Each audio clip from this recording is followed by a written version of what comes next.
Allez, c'est parti. Mes petits Mistling n'en peuvent plus. Ils sont dans l'attente de continuer l'aventure. Alors, on y va. On a Golomo et le jeune Amberlin qui vont commencer le scénario 2, l'ombre du dragon. L'ombre traversant le ciel se dirige vers Kerberg et vous tentez d'ignorer l'angoisse que vous sentez sourdre dans votre poitrine. Si cette chose est vraiment un dragon, risque-t-il d'attaquer la cité? Ou bien est-il là à cause d'un terrible danger? Le tremblement de terre peut-être? Refusant d'y penser plus avant, vous prenez une grande inspiration. Vous êtes épuisé.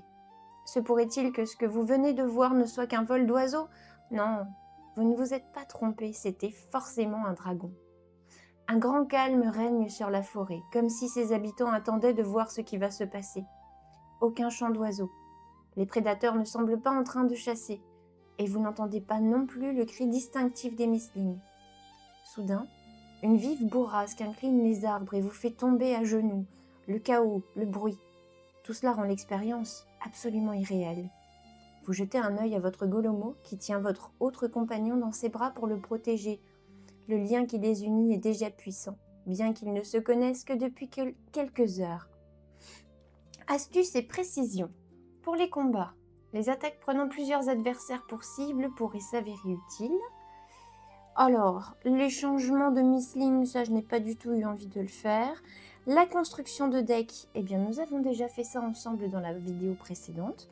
Et on nous demande d'aller au script B1. C'est parti pour découvrir la suite de l'aventure. Ah oui, effectivement, quand on nous parle de l'ombre d'un dragon, ils sont effectivement plutôt gros.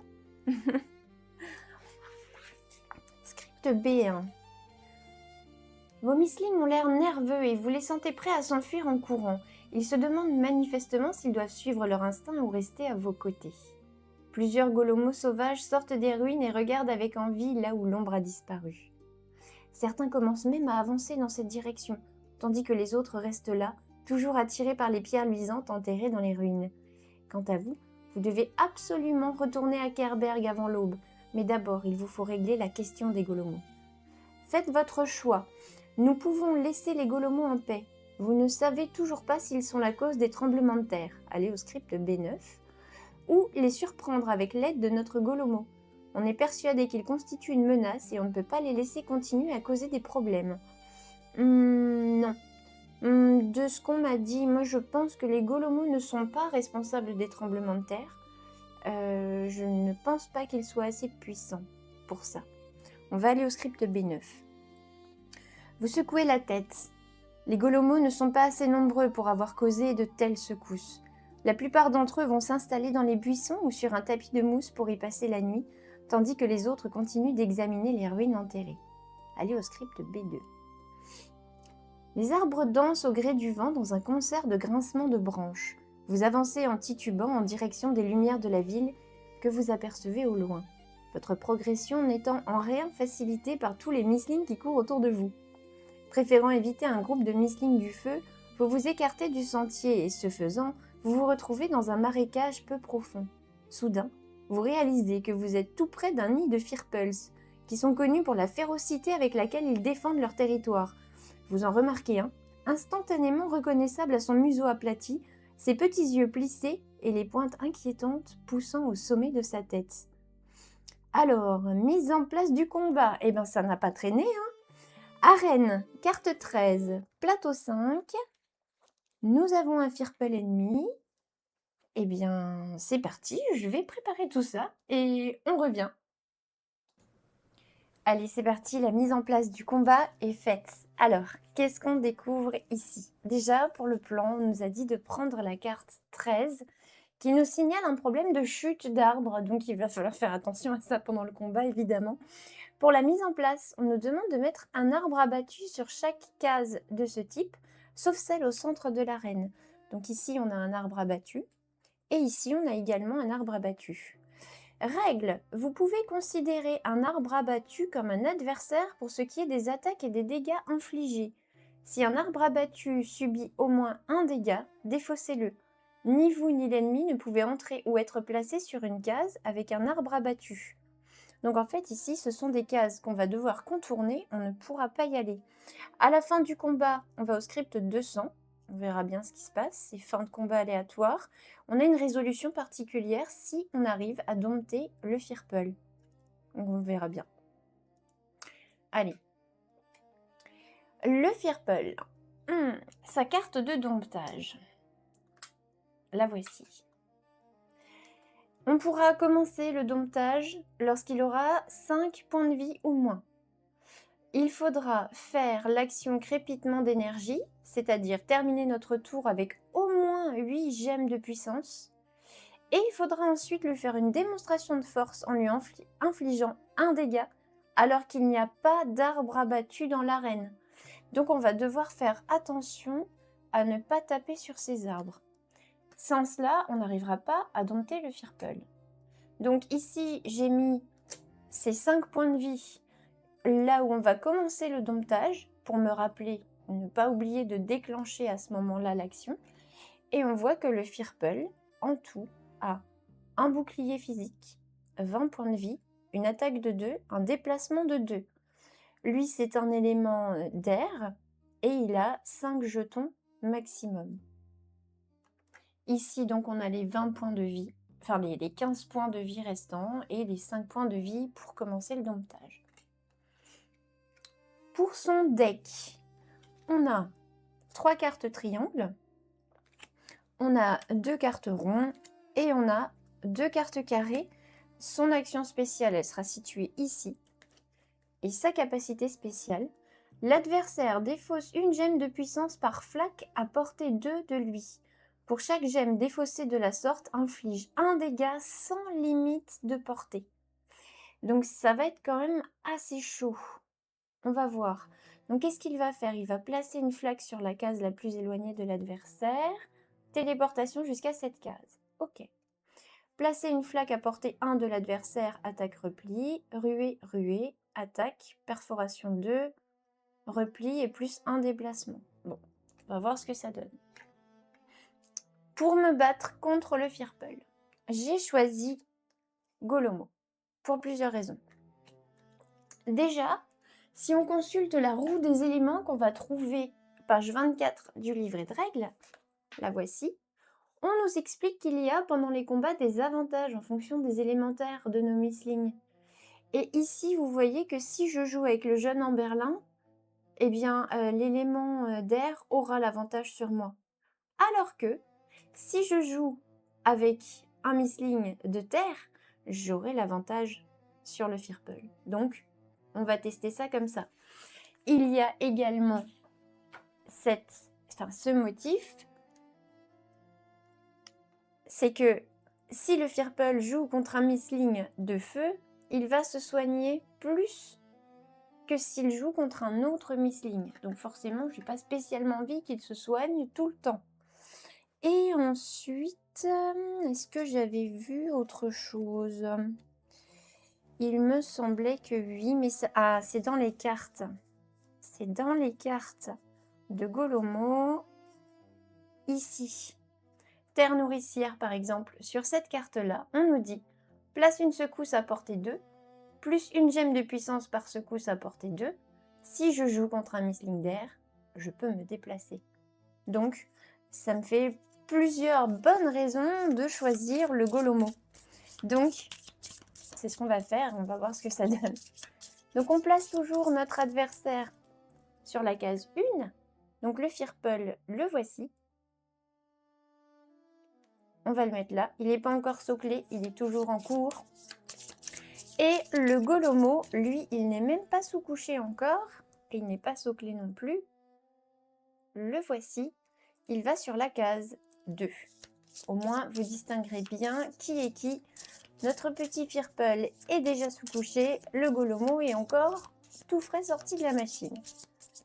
Hop, je mélange bien les cartes actions. Puisqu'on avait construit les decks, elles ne sont pas mélangées. Et je les ai toujours pas slivées, il va falloir que je fasse ça. Hop.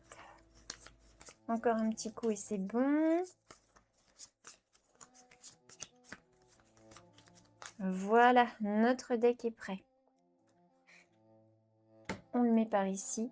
Donc le Golomo, lui, bien, on l'avait vu la dernière fois, il a 24 points de vie, pas de bouclier, une attaque de 2, un déplacement de 1. Le Golomo est très lent. Bon, on va voir si on arrive à s'en sortir avec lui tout de même. Je vais poser sa carte par ici. Il a droit à 5 jetons. Donc ça, c'est indiqué ici sur la carte. Donc je les ai mis de côté. Ils sont là. Pour les éléments terre, chaque action bonus ne peut être utilisée qu'une seule et unique fois par tour. Ok. Je peux dépenser une gemme de puissance pour me déplacer. Je peux dépenser une gemme pour faire des préparatifs, c'est-à-dire défausser une carte. Et je peux piocher une carte. Et l'action bonus élémentaire, pour 4 gemmes de puissance, on peut faire l'action récupération. On récupère une carte au choix dans notre défausse et on la remet au-dessus de la défausse. Donc je vais garder ça par ici. Et nous avons la capacité spéciale de Golomo cette fois. Alors, 2 gemmes de puissance, piétinement, placer une secousse à portée 2, ou 8 gemmes de puissance, réplique. Chaque adversaire subit 2 dégâts par secousse à portée 2. Donc il faudrait les placer correctement, mais les arbres ici sont considérés comme des adversaires. Donc ça veut dire que si je mets une secousse ici, je vais détruire l'arbre, puisque ce sera pour chaque adversaire. Si je détruis l'arbre, pas de domptage du firple. Donc ça va être un petit peu difficile à utiliser, mais on va voir ce qu'on arrive à faire avec tout ça.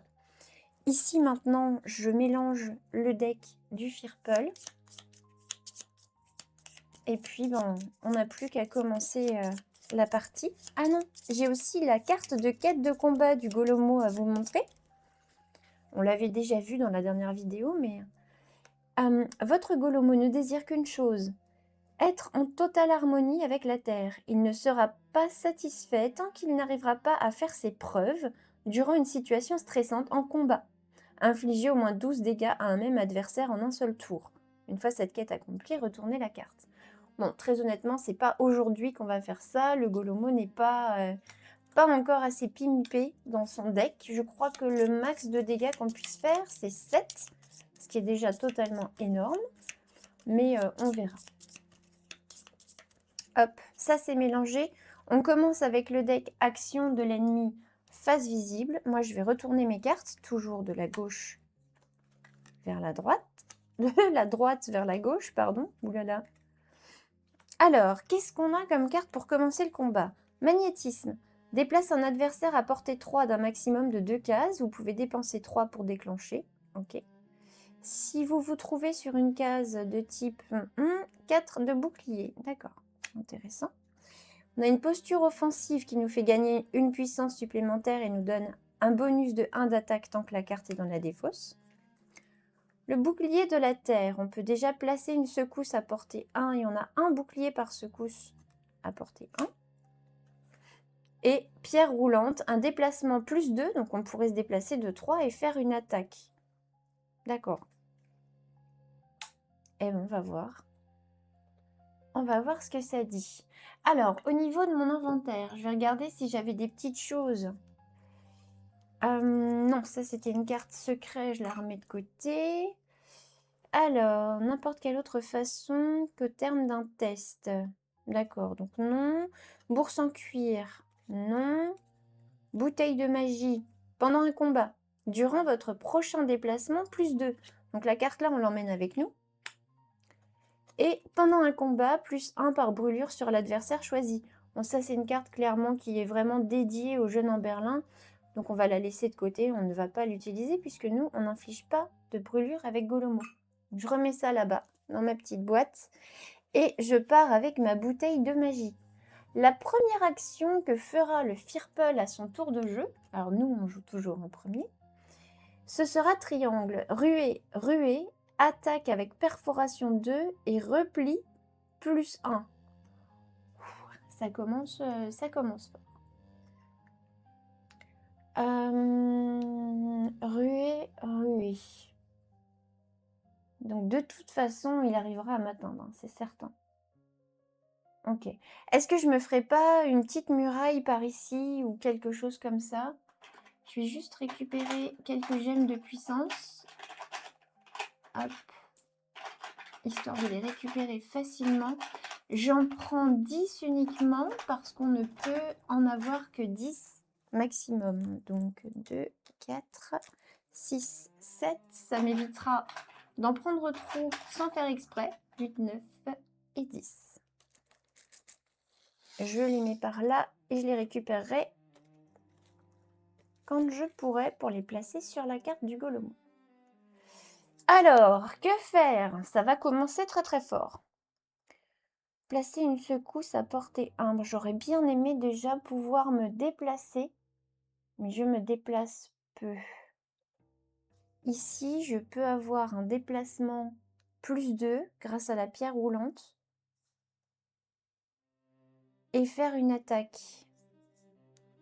Mais j'aurais bien aimé avoir déjà un petit peu de bouclier ou placer déjà tranquillement mes secousses. Ah là là, qu'est-ce qu'on va faire? Déplace un adversaire à portée 3 d'un maximum de 2 cases. Un maximum de 2 cases.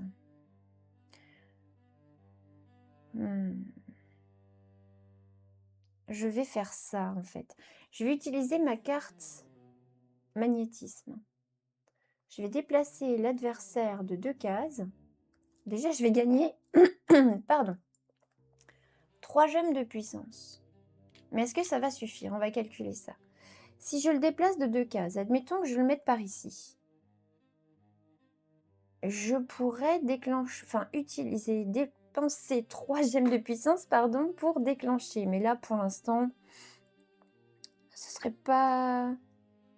Si ici, je pourrais placer une secousse. Si je déclenchais le bouclier de la terre. Et gagner 1. Oh, je vais faire ça, je pense.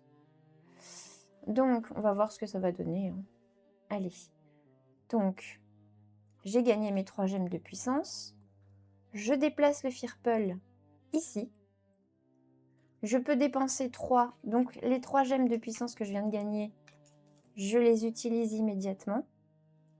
Et je déclenche le bouclier de la terre. Je peux placer une secousse à portée 1. Je vais la poser ici. Et ici, la secousse, si je l'active à un moment, n'est pas à portée 2 d'un arbre. Donc, ça devrait aller. Je ne me déplace pas, forcément. Je n'ai pas eu la possibilité de le faire et je n'ai plus de gemmes de puissance pour pouvoir utiliser ma capacité course. Mais en défaussant cette carte, j'ai un bouclier par secousse à portée 1. Donc ici, j'aurai bien un bouclier. Et j'ai commencé à placer un petit peu mes secousses. Donc mon tour est terminé. On ramène les cartes vers la droite. Et du coup, on va récupérer 2 nouvelles cartes.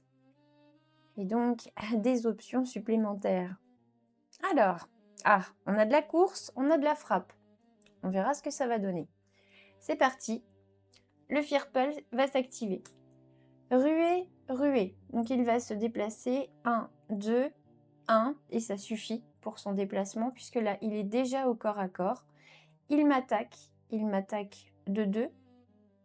Perforation 2. Il faut juste que je vérifie si ce bouclier-là fonctionne avec la perforation. Ou est-ce que les boucliers ne marchent que sur ces boucliers-là? À mon avis, ça fonctionne aussi ici, mais on va voir. Alors, rien n'est précisé dans le livret de règles, puisqu'on nous dit tout simplement pour la perforation. Ici, cet effet ignore X de la valeur de bouclier adverse, par exemple, attaque perforation 3, ignore 3 lors de cette attaque. Et sur ma carte qui me précise plus 1 par secousse à portée 1, c'est effectivement exactement le même symbole. Donc pour moi, la perforation agit sur ce symbole. Donc je prends bien les 2 dégâts. Donc ici, c'est les points de vie de mon Golomo. Et tristement, j'enlève déjà 2 dégâts. Mais c'est pas grave, on a au moins placé une secousse sur le terrain. On va voir comment on arrivera à l'utiliser. Ok, donc le Firpul a terminé son tour. On place la carte ennemie face cachée. Et c'est à nouveau à Golomo de jouer. Alors, Golomo... Posture offensive ici, ce serait pas mal, parce qu'on gagnerait 4 gemmes de puissance. Mais on n'attaquerait pas, alors que là, le Firpal est au corps à corps. C'est un petit peu dommage. Le Golomo en attaque fait 2 dégâts. C'est pas énorme, mais c'est déjà bien. Déplacement, plus 2 mouvements et attaque. C'est dommage, dans l'autre ordre, ça m'aurait bien plu pour la pierre roulante. Parce que là, on résout toujours les cartes dans l'ordre et on doit d'abord se déplacer et ensuite attaquer. La frappe, ça c'est une carte toute simple qui inflige des dégâts égaux à notre valeur d'attaque. Au Misling à portée 1. Je crois que ce tour-ci, qu'est-ce qu'il va faire le Firpal après? Il va placer une flaque sur la case la plus éloignée de l'adversaire. Ok, téléportation jusqu'à cette case et il va se soigner de 2. Donc en fait, l'attaquer là, ça sert pas à grand chose. Ok, bah dans ce cas, je vais quand même jouer ma posture offensive juste pour le plaisir de gagner 4 gemmes, puisque j'en ai 3 ici et 1 là, et on va tenter ça comme ça. Donc je récupère 4 gemmes de puissance.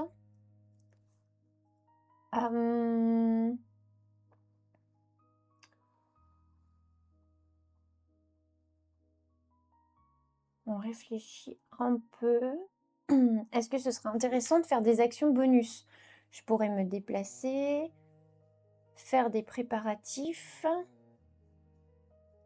faire un piétinement. Donc pour 2 puissances, je peux placer une secousse à portée 2.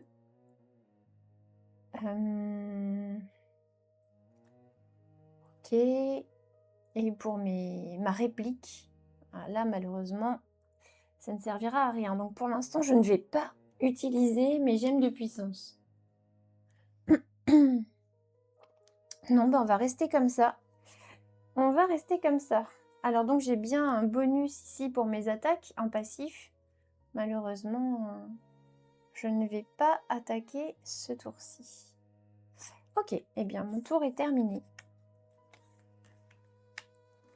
On récupère une carte pour le prochain tour et ce sera un tir primitif. Ah, c'est bien ça. Inflige 2 dégâts à portée 2. Ça marche.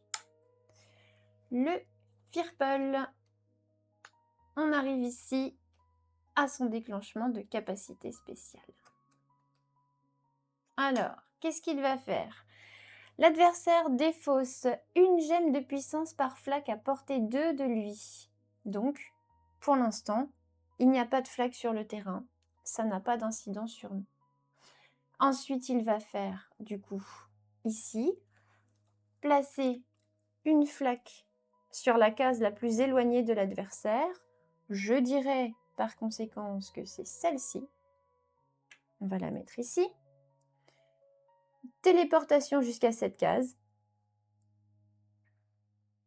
Il se soigne de 2 dégâts. Si j'étais un Misling de feu, il se soignerait d'1 dégât supplémentaire. Il se soigne de 2 dégâts, mais je ne lui ai pas fait de dégâts. Donc voilà, il ne se passe pas grand-chose. Donc ça, c'est fait. Comme l'action spéciale a été faite, on défausse ces 2 cartes. Par ici.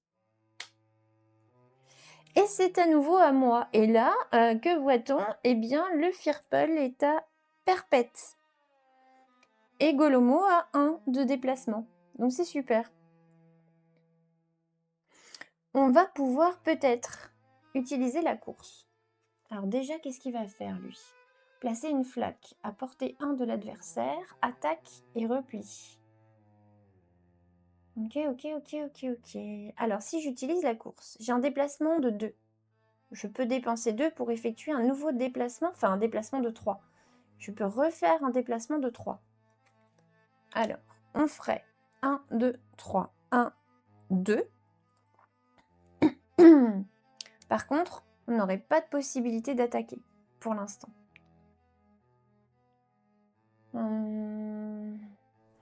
Et lui, à son tour, avec la flaque qu'il va placer, ce serait peut-être pas mal qu'il reste ici. Parce qu'à ce moment-là, il pourrait condenser un petit peu l'agencement de ses flaques par ici Et on essaiera après de l'emmener de l'autre côté de la map. Pour avoir chacun un peu notre terrain. Mais est-ce que c'est possible ou pas? Ça, je ne sais pas. Déplacement plus 2. Alors, si je joue pierre roulante. Si je joue pierre roulante, j'ai un déplacement plus 2, ce qui me fera un déplacement de 3. 1, 2, 3. Et j'ai une bouteille de magie qui me permet, durant votre prochain déplacement, plus 2 mouvements. Je pense que c'est ça qu'on va faire pour pouvoir l'approcher. Donc, je vais récupérer 3 gemmes de puissance. En plus, on récupère de la puissance en utilisant cette carte-là, donc c'est quand même plutôt bien. Donc, on se déplace de 2. Plus 1, elle est là ma carte, plus 1 de ma capacité de déplacement normale, donc 3. Plus 2, on se déplace de 5. Cette carte-là, malheureusement, on la perd. Mais c'est pas grave, elle a bien servi. Donc 1, 2, 3, 4, 5. Ici, je suis toujours en posture offensive. La posture offensive me dit que j'ai 1 de plus en attaque. Donc, je fais une attaque à 3 dégâts. Donc on va lui enlever 3 dégâts. Bon, c'est pas ouf. C'est déjà pas mal quand même. Ici, en effet passif, j'aurai un bouclier par secousse à portée 1. Là, j'en ai pas. Bon, pour pas tout avoir. Là, j'ai 4, 5, 6. J'ai 7 gemmes de puissance. Ah, c'est dommage. Il m'en manquait une. Ah non, réplique, de toute façon, ça servait à rien.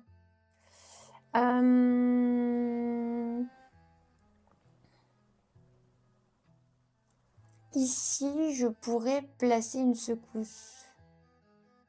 Mais ça m'intéresse pas parce que je ne peux pas être à portée 2 de l'arbre. Sinon, je vais le détruire. Donc non. Qu'est-ce que je pourrais faire d'autre? Ben rien, en fait. Je pourrais me déplacer.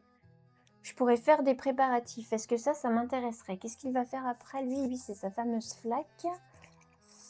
Est-ce que j'ai envie de défausser une carte? Non, pas spécialement. Bon, on va s'arrêter là pour le tour.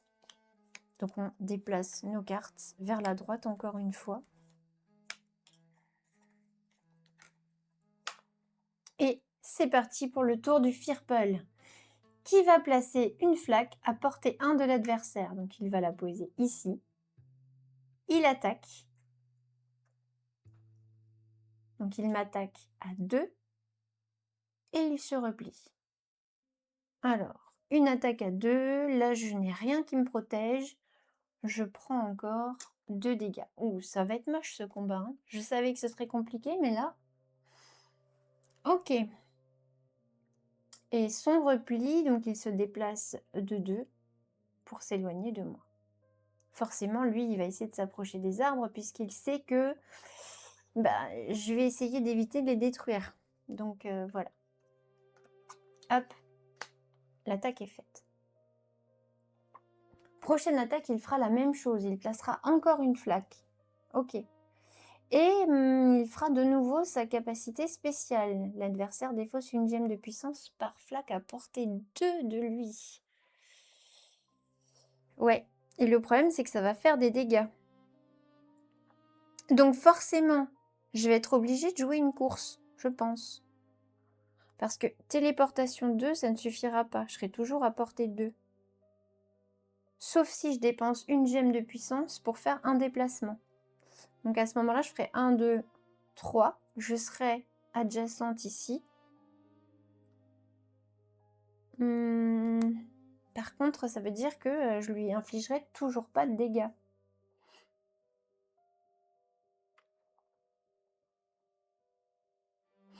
Ici, sur course, je peux faire un déplacement plus 2 et dépenser 2 pour effectuer un nouveau déplacement plus 2.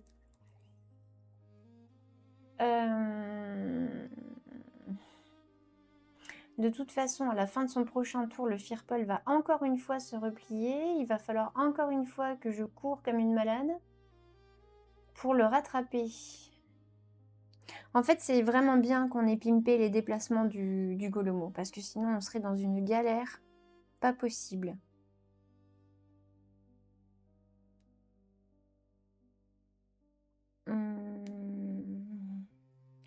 Sinon, j'aurais tir primitif pour lui faire des dégâts tout de suite. Mais ça me motive pas plus que ça, j'avoue. En fait. Parce que je ne reçois que 2 gemmes de puissance. Et je ne lui fais que 2 dégâts. Et après, je vais prendre trop cher ici.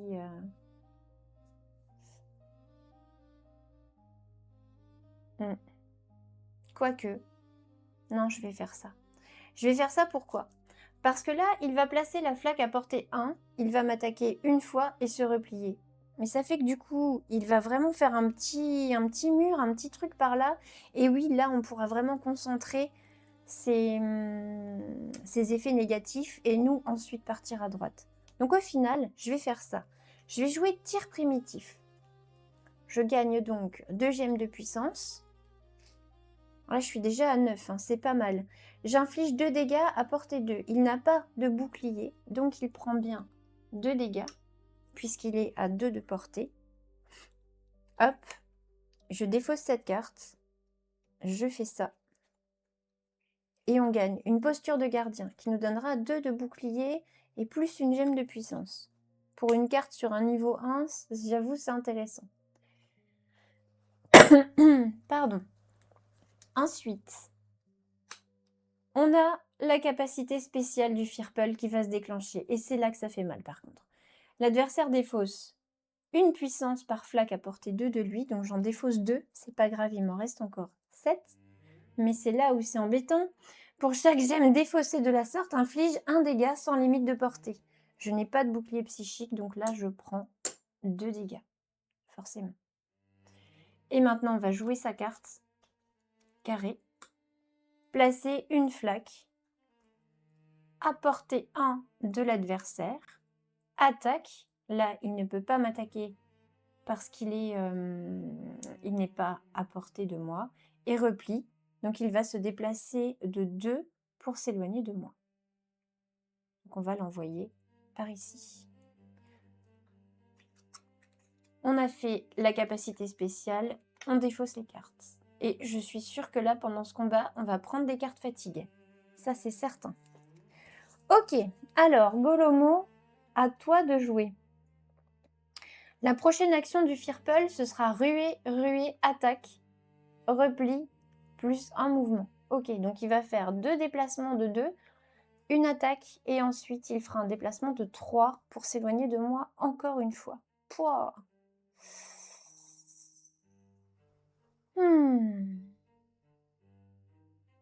Est-ce que j'ai quelque chose qui déclencherait une carte? Non.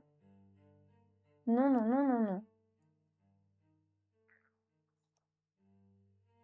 J'aimerais bien pouvoir poser des secousses, parce que pour l'instant, j'ai du mal à poser des secousses pour m'accaparer un peu le terrain.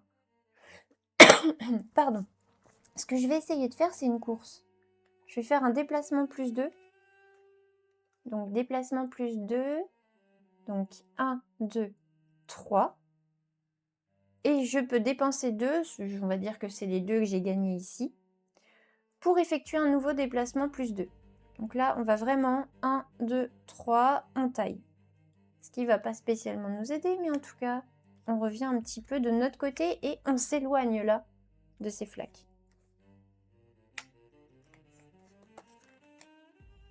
Ok. C'est parti, tour du Firple. Alors, ruée, donc déplacement de 2. 1, 2. Nouvelle ruée. 1. Il n'a pas besoin d'aller plus loin de toute façon. Il m'attaque. Perforation 2. Je perds 2 points de vie, j'ai pas de bouclier. Et il se replie avec une valeur de déplacement de 3. 1, 2, 3. Moche. Et c'est à nouveau à moi de jouer. Ici, j'ai un déplacement plus 2 et une attaque. Sachant quand même qu'il a un bouclier, donc mes attaques à 2, c'est pas dingue non plus. Hein.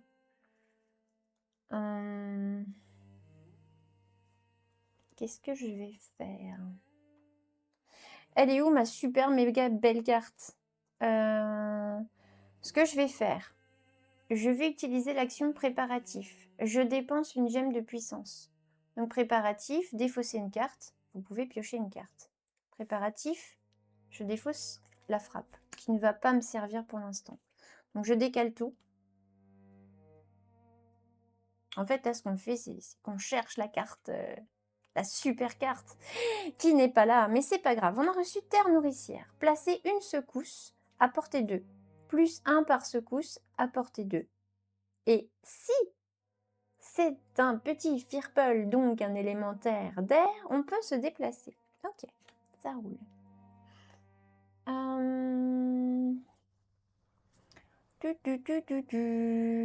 Est-ce que j'utilise ça ou est-ce que j'utilise mon déplacement plus 2 attaque? Ici, là, je peux placer une secousse parce qu'on n'est pas à 2 d'un arbre.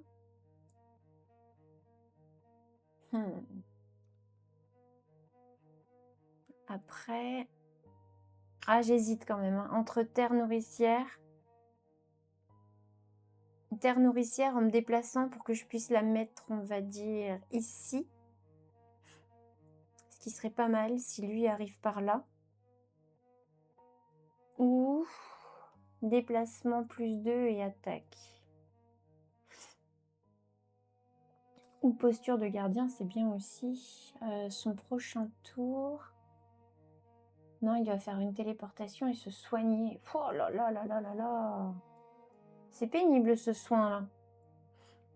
Du coup, il faut vraiment qu'on l'entame. Je vais jouer la pierre roulante. On va faire 2. Donc on gagne les 2 gemmes de puissance. On se déplace plus 2, donc on se déplace de 3. Et on attaque. Et on aura un bouclier puisque ici, on a notre petite secousse. Donc on l'attaque de 2. C'est juste pour qu'il ne se soigne pas tout le temps. Il a un de bouclier, donc on lui fait que 1 dégât. On ramène la carte. Et quand est-ce que... Ah, on a notre fureur sismique. Infliger 7 à portée 1. Ça, c'est beau. Voilà. Là, on va discuter. On aura les moyens. On a une carte qui arrive ici sur l'action spéciale. L'adversaire défausse 1 par flaque à portée 2 de lui. Donc, je défausse 1 puisque j'ai 7 flaques ici où du coup l'action spéciale est concernée. 1 dégât sans limite de portée du coup, puisque j'ai défaussé une gemme de puissance. Ça c'est fait. Ensuite, il active son pouvoir rond. Placer une flaque sur la case la plus éloignée de l'adversaire. Bon, il lui en reste que 2, hein, donc ça va. La case la plus éloignée de moi, c'est immanquablement celle-ci. La plus éloignée de l'adversaire. Téléportation jusqu'à cette case. Donc hop, le firple se retrouve tout là-haut. Et il se soigne, évidemment, de 2 points de vie. On lui redonne. Compliqué, hein? Compliqué les soins.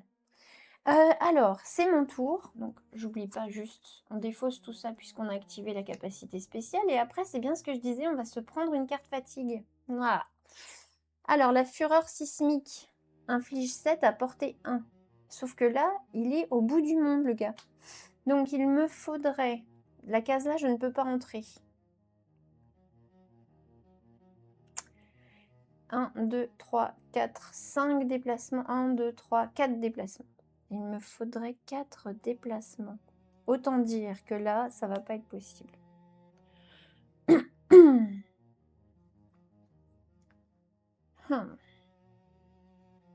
Ce que je peux faire, c'est déjà utiliser la terre nourricière pour essayer de poser mes secousses. Parce que pour l'instant, j'ai du mal à les mettre.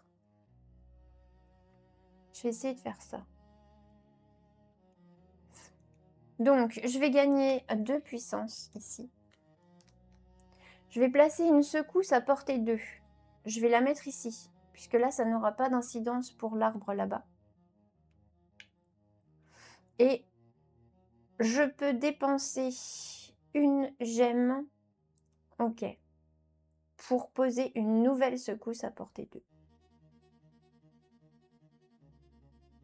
Est-ce que là, je peux le faire ou est-ce que je suis toujours trop près?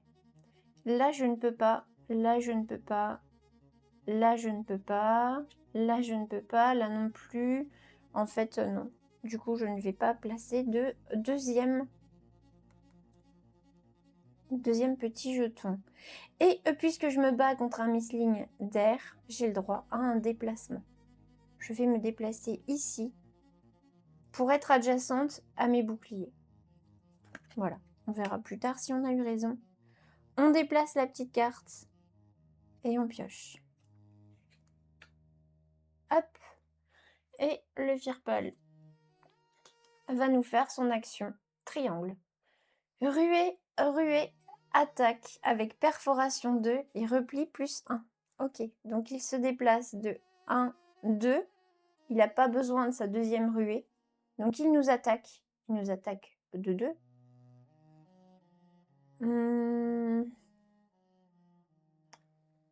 Il nous attaque de 2. Et là, je n'ai pas de bouclier grâce à mes petits jetons ici, à mes petites secousses. Donc je prends bien les 2 dégâts.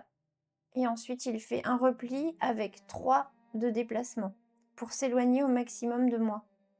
Donc ici, 1, 2, 1, 2, 3. Il irait éventuellement ici. Ok. Hop, on mélange. Et là, il est temps de jeter un œil à comment ça se passe pour la fatigue. Puisque le deck d'action ennemi est épuisé, eh bien nous aussi, on est épuisé. Je fais une mini pause et on va regarder ça. Alors, j'ai attrapé le livret de règles. Et qu'est-ce que ça nous dit au sujet des cartes fatigue? Je vais vous montrer ça. Si à n'importe quel moment le deck ennemi s'épuise, recevez une carte fatigue et placez-la sur le dessus de votre défausse. Donc c'est au moment où le deck ennemi s'épuise qu'on va le faire. Les cartes fatigue, alors elles sont pénibles, mais qu'est-ce qu'elles sont jolies. Donc voilà les cartes fatigue. On la place au-dessus de notre deck, malheureusement. Défausse, pardon. Au-dessus de la défausse, ici. Donc ça viendra pourrir notre deck plus tard. Elles ne sont pas retirées après le combat. Elles restent dans notre deck pendant tout le scénario et peuvent être retirées en les jouant au combat ou par des effets de jeu au fil de l'aventure. Si on devait subir 5 fatigues, ce que je ne nous souhaite pas, on subit 5 dégâts au lieu d'en prendre une. Remélanger la défausse attaque d'ennemi pour créer un nouveau deck ennemi. Ne défaussez pas les cartes attaque d'ennemi de la rangée. Là, on n'a pas de carte attaque ennemi de la rangée. On remélange notre deck d'action ennemi. Et ça va être à nous de jouer.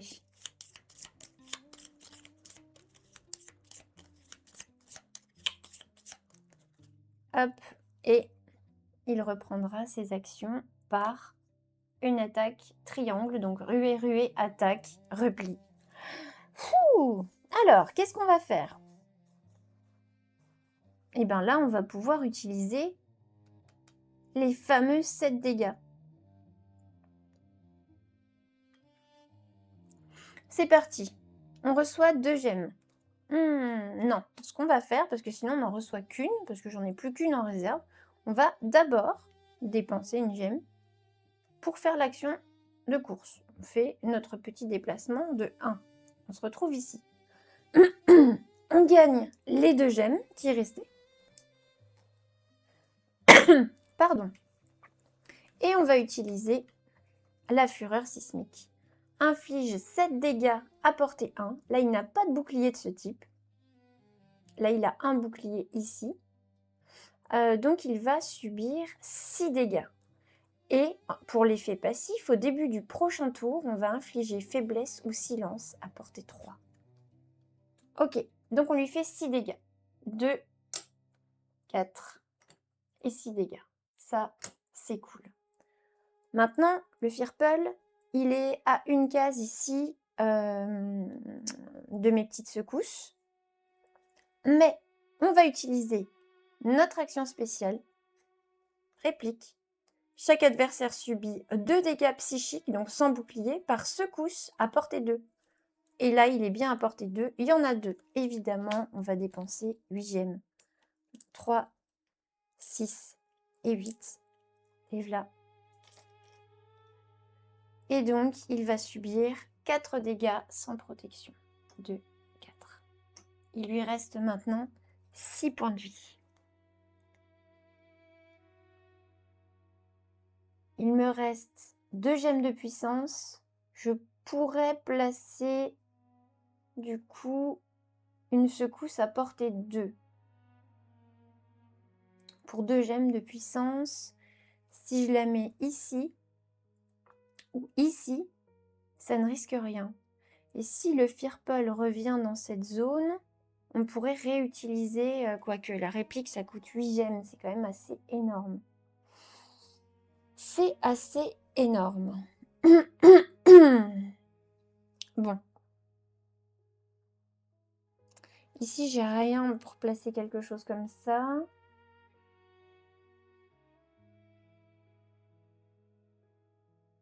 Je vais garder mes gemmes parce qu'on en aura besoin pour le domptage. On doit terminer un tour avec au moins 8 gemmes de puissance. Donc, pour l'instant, je les conserve. Et on reçoit la carte manœuvre habile. Déplacement, récupérez une carte dans votre défausse et remettez-la au-dessus de votre deck. Mais bien sûr qu'on va faire ça pour récupérer la fureur sismique. Voilà, la vie est belle finalement. Alors, c'est à lui de jouer. Que va-t-il nous faire? Ruer, mais il n'en a pas besoin, hein, puisqu'on est déjà au corps à corps.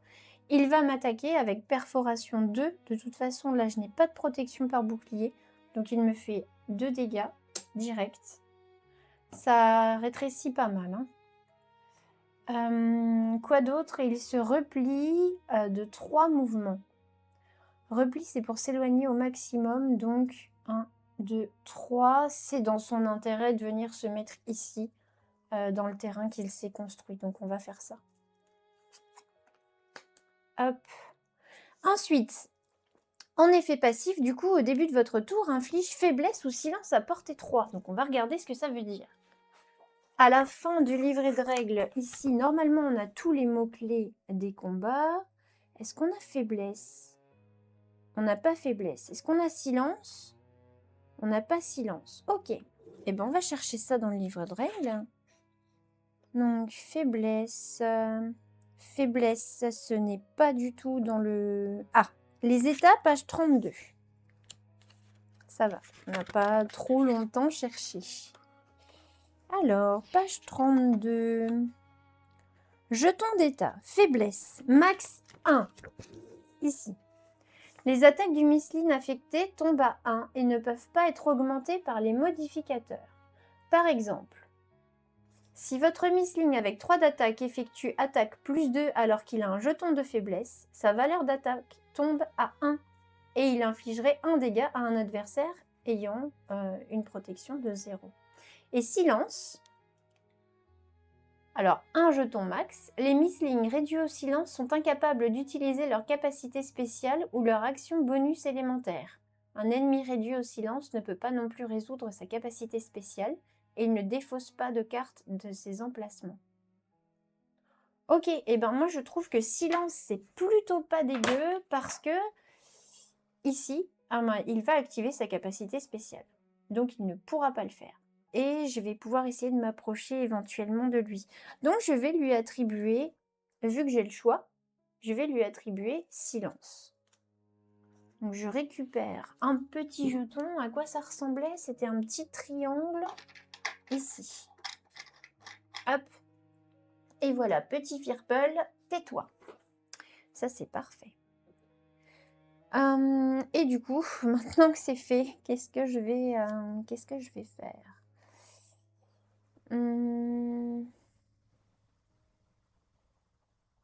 Alors, ça m'ennuie d'utiliser cette carte-là parce que je n'aurai qu'une gemme de puissance et là, il va falloir que je commence à capitaliser mes gemmes. Posture de gardien, je peux gagner du bouclier. C'est bien aussi. Déplacement, récupérer une carte dans notre défaut. C'est vrai, ça, j'aimerais bien. Hein. Et ici, j'ai une longe sinon. Je gagnerais là 3 gemmes de puissance. Donc, les deux de l'emplacement plus celui-ci. Et mes attaques bénéficieraient de plus 1 en portée. Ce qui peut être bien. Ce qui peut être bien. Mais je vais utiliser celle-ci. Je vais utiliser posture de gardien parce qu'elle me permet de gagner 3 gemmes. Et un bouclier de 2. Donc on va faire 1, 2, 3. 3 gemmes. Et en effet passif, j'ai un petit bouclier. On ramène ça par ici. Et on prend la prochaine carte qui sera terre nourricière. Ok. Donc ici, eh bien, silence. Donc on n'applique pas la capacité spéciale. Il va simplement faire son attaque ici. Placer une flaque à portée 1 de l'adversaire. C'est la dernière de toute façon. On va la mettre ici. Attaque. Là, il ne va pas pouvoir m'attaquer. Et repli. Donc, il va s'éloigner de moi au maximum. Donc, il va aller dans la case la plus éloignée, tout simplement. Ok. Son tour est fini. Là, on est passé par la capacité spéciale. Donc, on va quand même défausser les cartes. Il lui reste 6 points de vie. Il faut vraiment que j'arrive à faire quelque chose.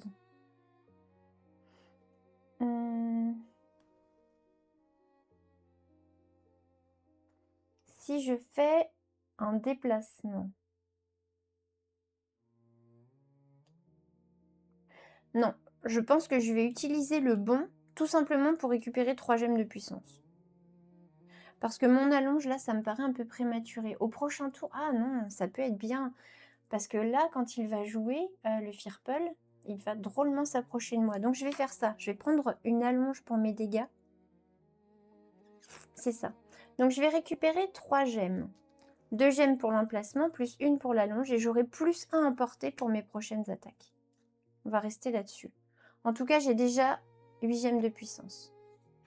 La dernière carte de mon deck. Voilà, donc après la carte fatigue, va se mélanger à tout ça. Et le Firple peut jouer tranquillement. Il fait 2 ruées.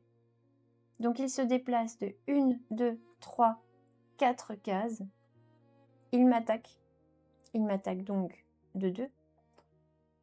Et il se replie. Mais il n'a pas... Si, il a plus 1 de mouvement. Ok, donc il se replie de 3. 1, 2, on va le remettre ici. Ça marche, ça marche. Donc moi, j'ai plus 1 de portée d'attaque. Mais j'ai pas d'attaque. Et ben voilà. Ça, c'est super dommage quand même. Super, super dommage. Qu'est-ce que je vais faire?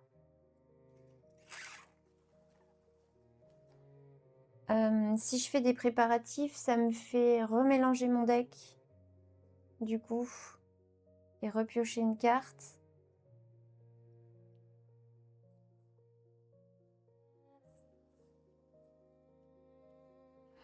Ok, je vais faire ça. Je vais récupérer les 2 puissances ici pour jouer manœuvre habile. Donc j'ai le droit de me déplacer. Je vais m'éloigner de cette petite flaque ici.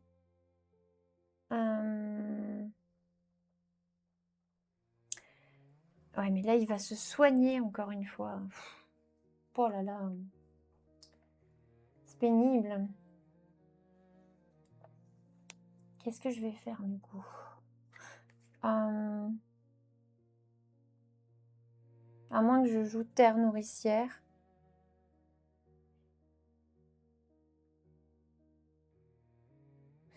Si je me déplace ici. Mais je peux le faire qu'une fois. Je suis hyper juste quand même. Et j'ai pas une carte qui déclenche une autre carte. C'est quand même embêtant. Bon allez, je vais faire ça. Je vais me déplacer, récupérer une carte dans ma défausse et la remettre au-dessus de mon deck. Donc là, j'ai déjà récupéré les 2 gemmes. La carte de ma défausse que je vais récupérer, bien entendu, c'est celle-ci. Ma défausse, je la mélange.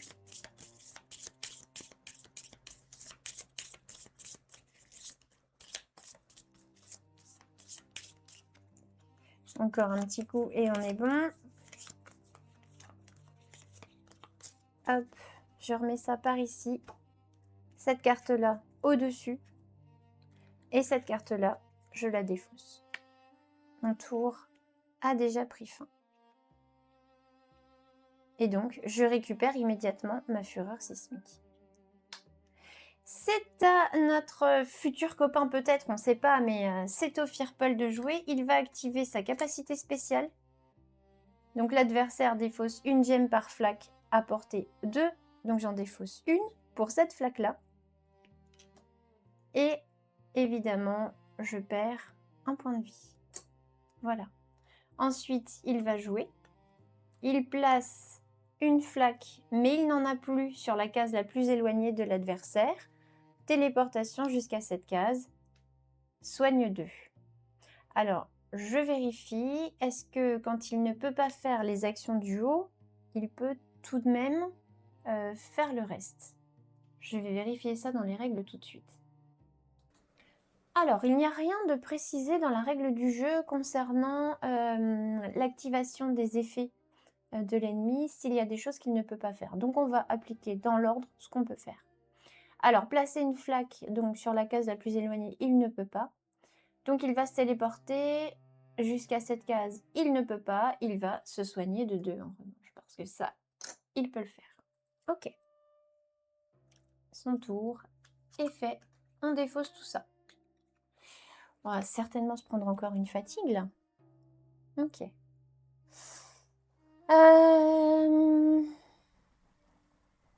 On peut infliger 7 dégâts à portée 1. Malheureusement, on n'est pas assez près. Parce que même en utilisant l'action bonus de déplacement, on ne sera pas bon. Sa prochaine action, ce sera de replacer... Oh là là, il va se re-soigner encore.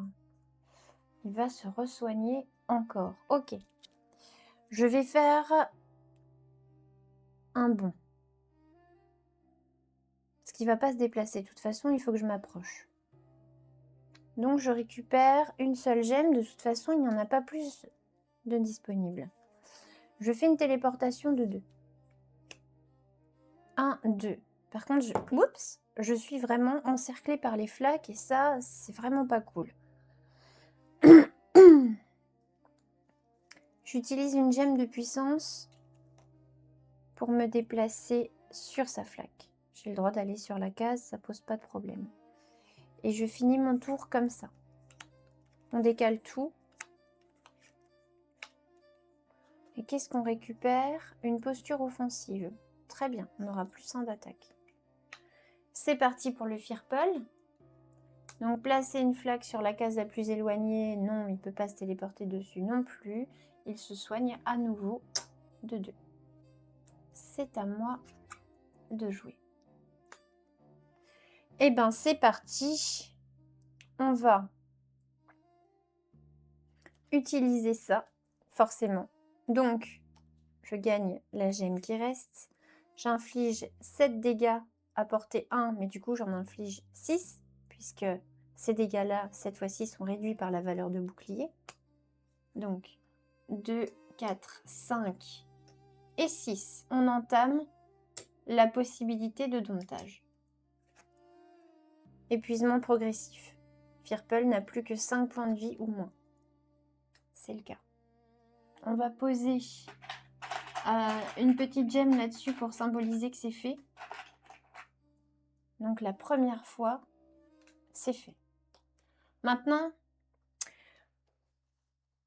crépitement d'énergie. Terminez votre tour avec au moins 8. Ben oui, ça c'est déjà fait, c'est sûr.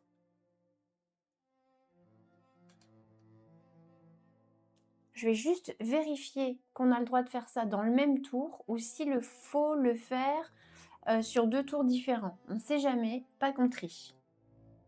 Alors, j'ai vérifié dans le livret de règles, c'est page 25 en ce qui concerne le domptage et ça nous dit bien qu'on doit réaliser les conditions dans l'ordre, mais ça ne nous dit pas que ça doit être fait à des tours différents. Donc, pour moi, on est OK, je peux remplir les 2 premières conditions immédiatement. Donc ça, c'est plutôt une bonne nouvelle.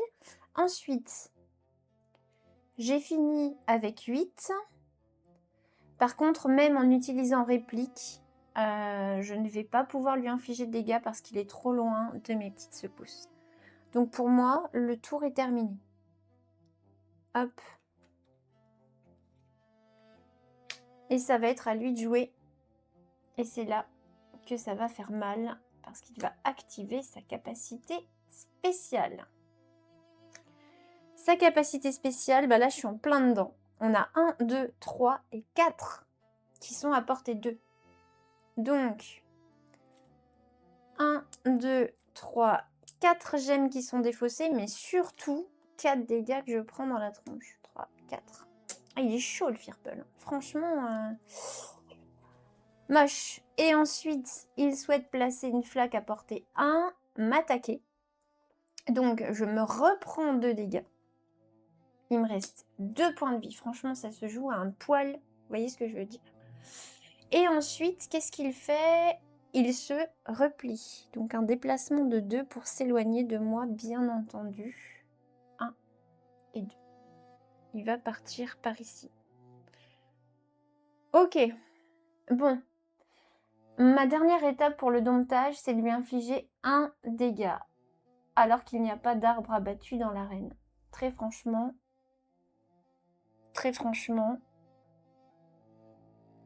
vous allez rire, j'ai pas d'attaque en main.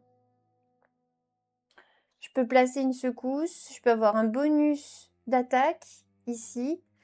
Je peux placer une secousse ici, je peux placer une secousse ici. Mais du coup, ça ne m'intéresse pas.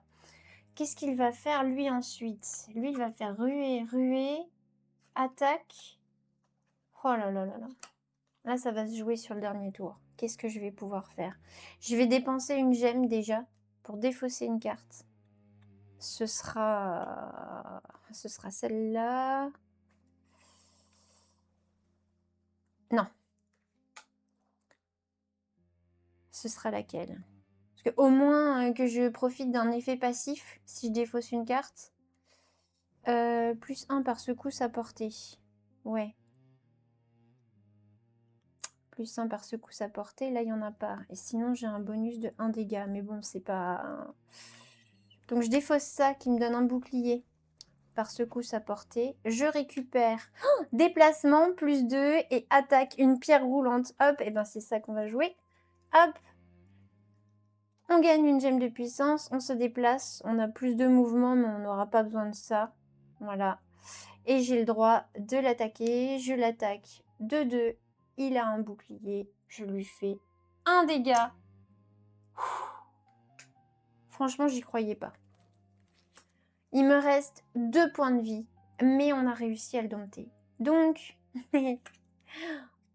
allez au script 200, ça c'est pour les fins aléatoires. Dompter, allez au script B11.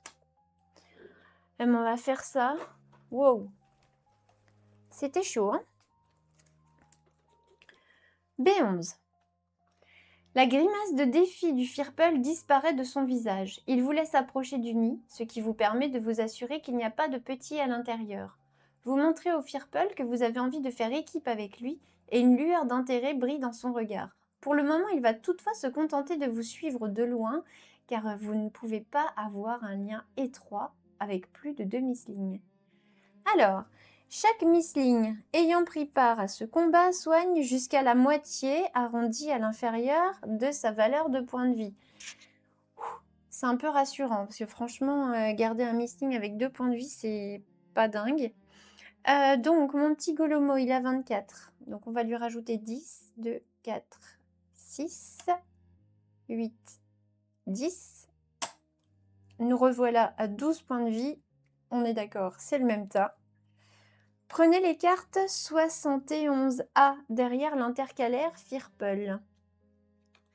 Et notre petit Firple, voilà la carte 71A. Trop chou. Et la 70B.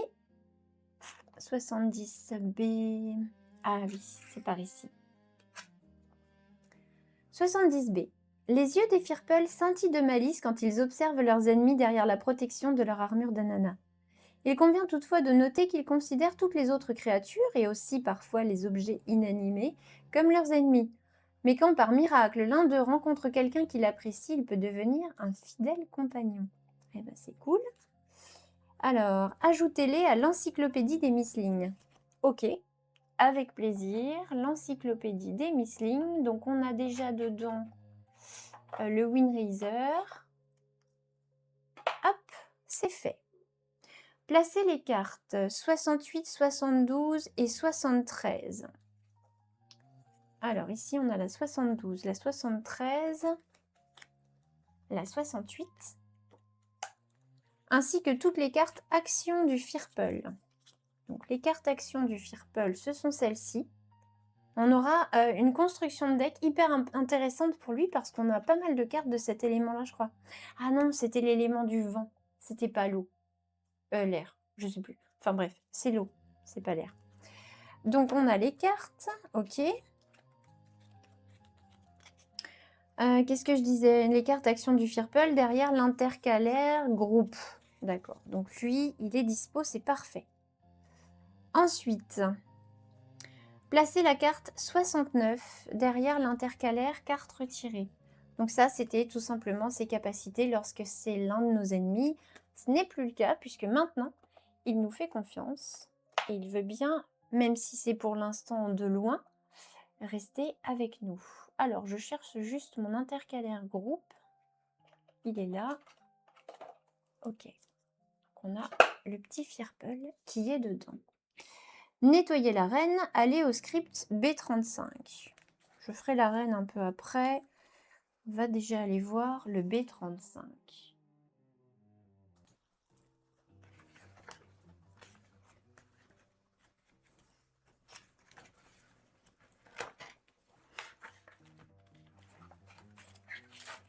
J'espère qu'on n'aura pas d'autres embûches de ce type, parce que franchement, là, c'était cossu. Vous continuez d'avancer vers la cité qui vous apparaît enfin. De prime abord, Kerberg vous semble tout à fait normal, mais en approchant, vous commencez à distinguer de plus en plus de détails inquiétants. Déjà, le mur d'enceinte est désormais fissuré, et un toit tout proche semble s'être effondré. Vous cherchez d'autres signes de dégâts, mais une voix familière vous interrompt. « Ah, tu es là, enfin !» C'est Mildred, la garde forestière, qui se précipite vers vous. Comme d'habitude, elle a les joues rouges et les cheveux en bataille. Le seul fait de voir votre amie a un effet apaisant sur vous.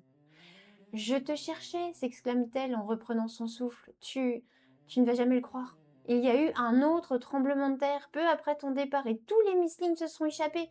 Ils sont partis par là-bas. » Mildred tend l'index là où vous avez vu l'ombre du dragon se diriger. Vous froncez les sourcils. Mais avant que vous ayez le temps de dire quoi que ce soit, elle poursuit. « Au moins, je sais où sont les Windraisers, les Prowlers, aucune idée. Et l'autre mauvaise nouvelle, c'est qu'il y a des prédateurs dans les environs. Il faut sauver les Missling le plus vite possible. Tu veux bien m'aider ?» Comment dire non, pas vrai? Allez au script B64.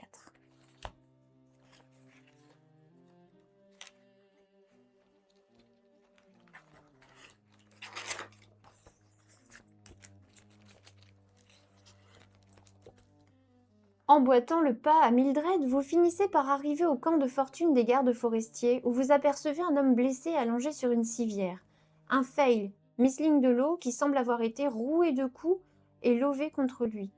Mildred tend le doigt vers une clairière au centre de laquelle pousse un arbre plusieurs fois centenaire. Les Windraisers sont à l'est d'ici, cachés dans le feuillage de cet arbre ancien, mais les prédateurs locaux leur font tellement peur qu'ils refusent de redescendre.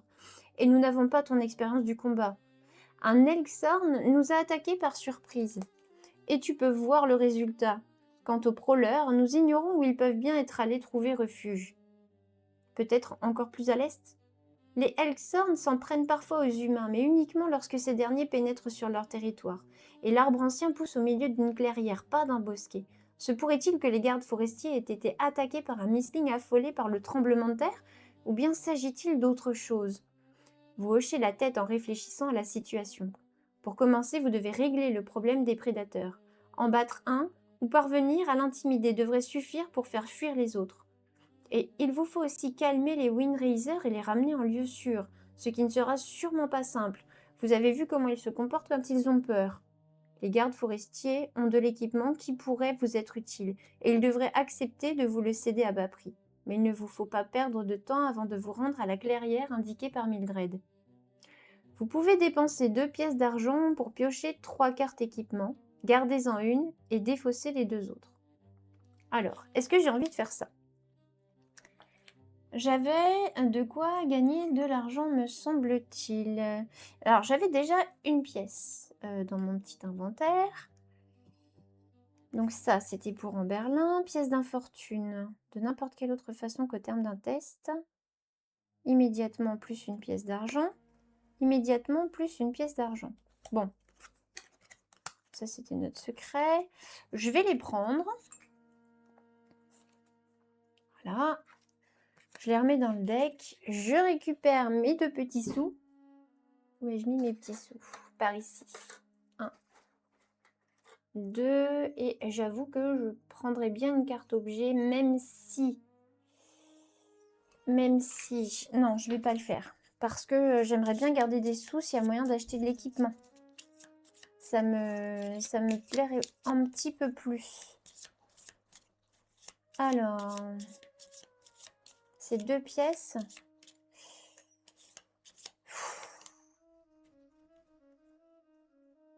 Ouais, bah c'est pour de l'équipement, donc on va faire ça. On va faire ça.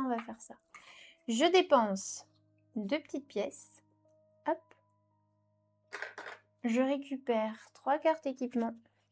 1, 2, 3. Je peux en garder une. Nourriture alléchante. Pendant un combat, l'adversaire bénéficie de soigne 1, puis déplacez-le d'un maximum de 3 cases sans limite de portée. Ça, c'est un misling de type lumière, donc pour l'instant, ça ne m'intéresse pas. La bombe fumigène. Pendant un combat, téléportation 4, plus 2 puissance. Téléportation 6 et plus 4. Ça, c'est pour jouer avec le Windraiser, par exemple. Très intéressant. Orbe du feu, combat, inflige une brûlure à portée 2. Si vous avez un misting de type feu, inflige 3 brûlures à portée 2.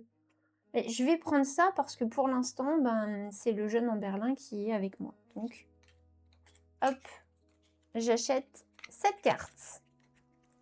Je fais quand même une petite pause parce que maintenant, on va devoir nous rendre sur le plan. Et donc, il va falloir que je range tout ça. Donc, à tout de suite.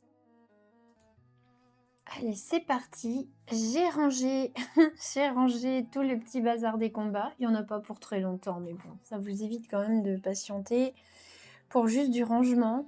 Placez la carte secret 18. Donc là, on a bien le plan 3 comme on nous l'a demandé. La carte secret 18 sera ici notre carte événement. Ça marche. Ensuite, qu'est-ce qu'on nous dit? À l'emplacement d'événement, mettez le jeton temps sur 2. Les Windraisers sont en danger. Plus vite vous les sauverez, mieux cela vaudra. Si vous avez caché la case 1 du statut prédateur de la forêt.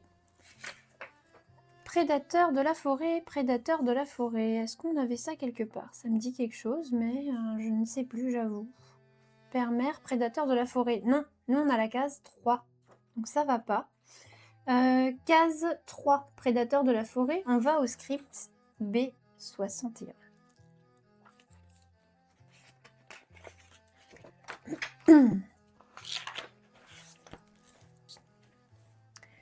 Les jeunes bulbes préfèrent les terrains marécageux.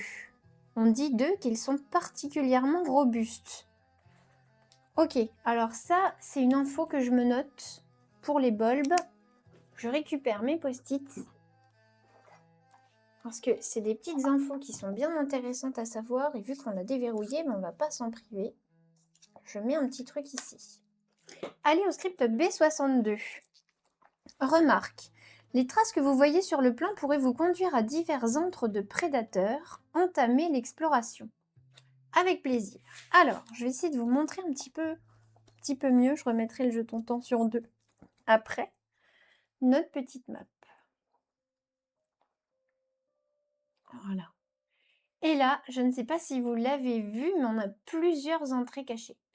J'en vois déjà 2. Je ne sais pas s'il y en a d'autres. J'en vois une ici, B57. Et j'en vois une ici, B72. Est-ce qu'on en a d'autres? Non, j'en vois pas d'autres. Bon, on va déjà commencer notre exploration. On va voir tout ça. Hop, ici. Alors, je vais reprendre une petite figurine pour qu'on voit où on se trouve. On va en prendre une nouvelle. Toujours les petites figurines pour Shadow of Brimstone. Je vais prendre celle-ci. On va commencer par... Qu'est-ce qu'on va faire? Alors, les bulbes préfèrent les terrains marécageux. Marécageux, ça pourrait être par là. Éventuellement, j'irais bien jeter un œil au B66. On va faire ça. B66. Allez, c'est parti.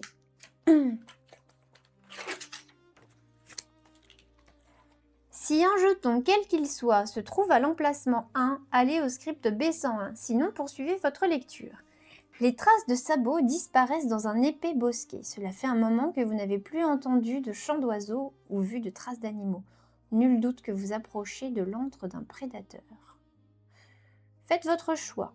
On peut s'enfoncer dans le bosquet ou on peut s'en aller. Je viens de me battre là.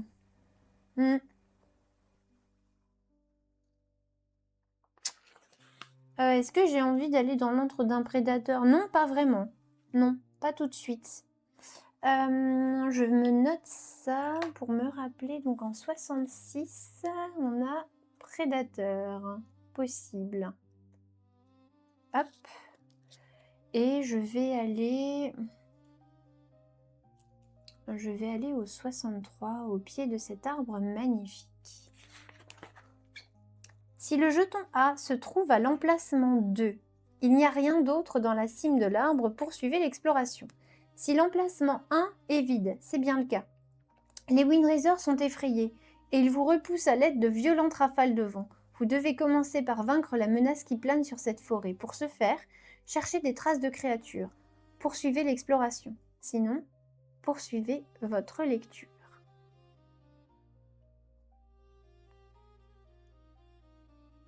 Ok. Mais l'emplacement 1 est vide. Donc, on ne poursuit pas notre lecture. Très bien. On va se diriger tranquillement dans l'ordre jusqu'au B57 là-haut. Ou alors, on va passer par ici pour aller là. Allez, on va au B18. Pardon. Vous apercevez un buisson de belle taille aux branches chargées de baies. Votre Missling en avale goulûment quelques-unes pendant que vous examinez les traces de sabots qui se dirigent vers l'est. Je peux dépenser un temps pour gagner 2 gemmes de puissance. Non. Non, pas envie. Pas envie de dépenser un temps maintenant. Donc on continue. Et on va au B72, la petite entrée qui est cachée par là. 71 et 72. Ça nous dit: vous découvrez un ancien campement au milieu des petits arbres, une tente à la toile passée, une fosse à feu dans laquelle la végétation a repris ses droits, et une cuillère rouillée. Prenez la carte secret 22. Oui. 22, nous avons obtenu un secret. Le voici. Et ça coûte même pas de temps, on nous dit de poursuivre l'exploration. Qu'est-ce qu'on a trouvé? Ah, on a trouvé une nouvelle entrée. Très bien. Alors, est-ce que c'est par ici? Où est-ce qu'on doit la placer, cette carte? Sur le plan du lieu. Ah, c'est pas ici, en fait. C'est pour le plan 22. Donc, je laisse ça de côté. On va remonter ici.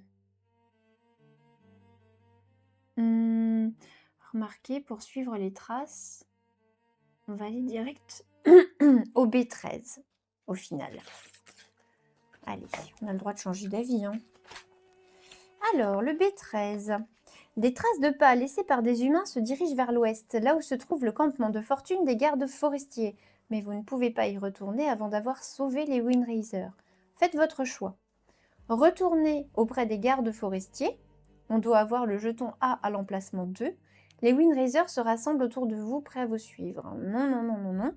Où nous en aller et on poursuit l'exploration. C'est ce qu'on va faire. Et on va aller quand même jeter un œil ici, au B57, la deuxième entrée cachée.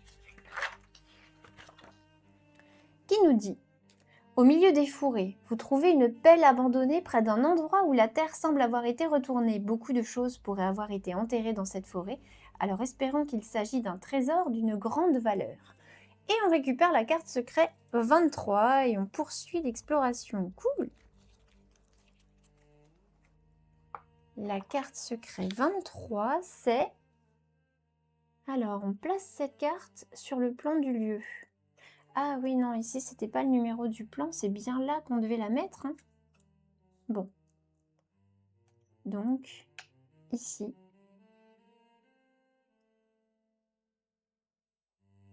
On a ça.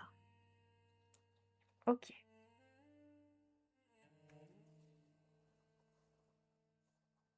Bon, on va regarder au B23, évidemment. Alors, B23... Vous déterrez une petite cassette en bois. À l'intérieur, vous trouvez une bourse presque vide, ainsi qu'un dessin d'arbre accompagné de quelques notes techniques. Mais c'est une carte. Et elle montre un réseau de tunnels à l'intérieur de l'arbre. En les empruntant, vous devriez pouvoir arriver à sa cime. Prenez la carte secret 21. Ok. On prend une pièce d'argent. On verrouille le script B23. Je me note ça tout de suite. Donc on verrouille.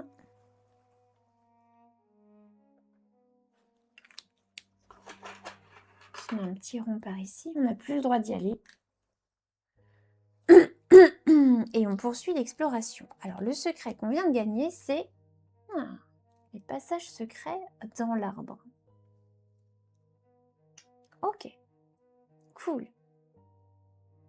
Alors par contre, où est-ce que je devais mettre cette carte au final? Qu'est-ce qui ressemble à ça là-dedans? Là, on a des pierres qui montent. Honnêtement, je ne le vois pas, ce truc-là. On va le laisser, ouais, ça doit être ça en fait. C'est ça, parce qu'on a le cours d'eau ici. Donc on va tout de suite faire le B36 que j'ai failli louper tout à l'heure. Entrant dans le camp, vous remarquez d'étranges symboles mystiques sur la toile de la tente. Ils sont en partie effacés.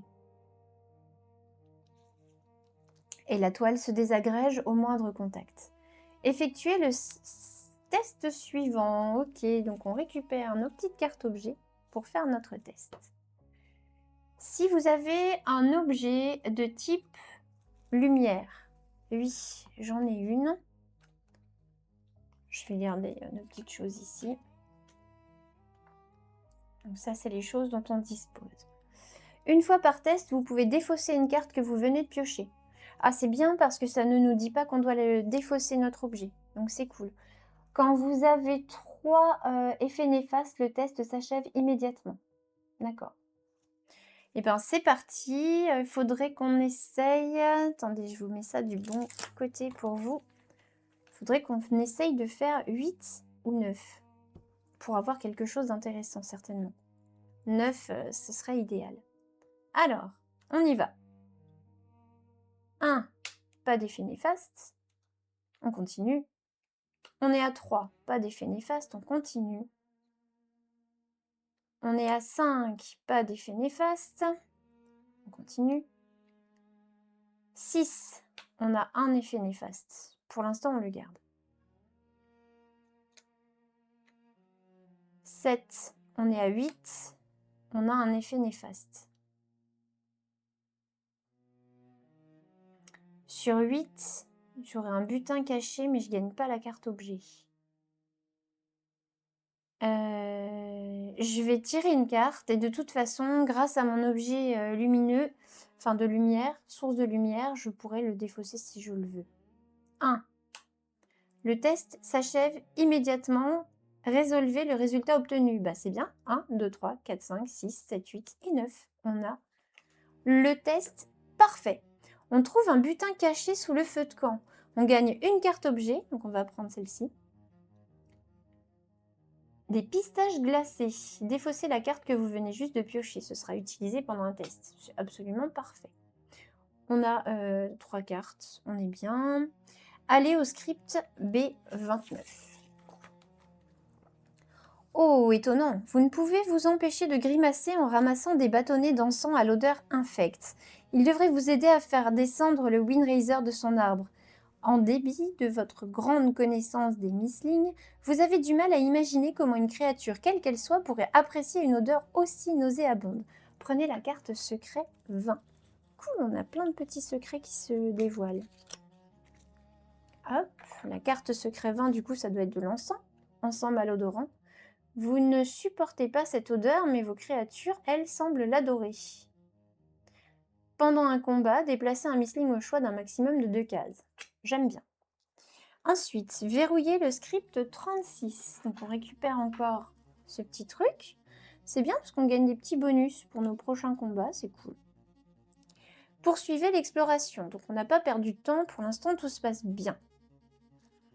Je vais donc jeter un œil. Allez, on va aller jeter un œil au B18.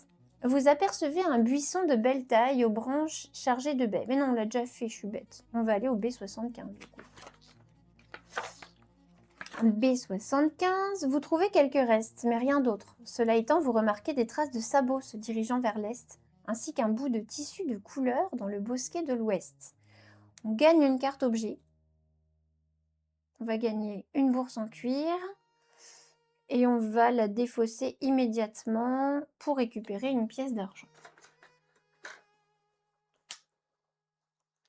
On perd un temps et on poursuit l'exploration. Je suis en train de me dire que soit on retourne ici pour aller voir ce qui se cachait, s'il y avait bien un prédateur. Ouais, c'est ce que j'ai envie de faire. J'ai envie de savoir ce que c'était. Alors, du coup, je peux m'enfoncer dans le bosquet en étant ici. Et à ce moment-là, nous allons au script B73. Le bruit d'un arbre qui tombe annonce l'arrivée du prédateur. Vous lisez une fureur indicible dans son regard et ses muscles sont particulièrement impressionnants sous son épiderme épais. Il ne reste plus qu'à espérer que vous n'avez pas eu les yeux plus gros que le ventre. Ok, eh ben, c'était bien un prédateur. Mise en place du combat. Alors, arène, ce sera la carte 10. On va regarder ce que ça donne. Carte 10. Plateau 2. Donc, 1. Le plateau 2, c'est celui qu'on avait utilisé pour notre premier combat. La carte arène, elle est où?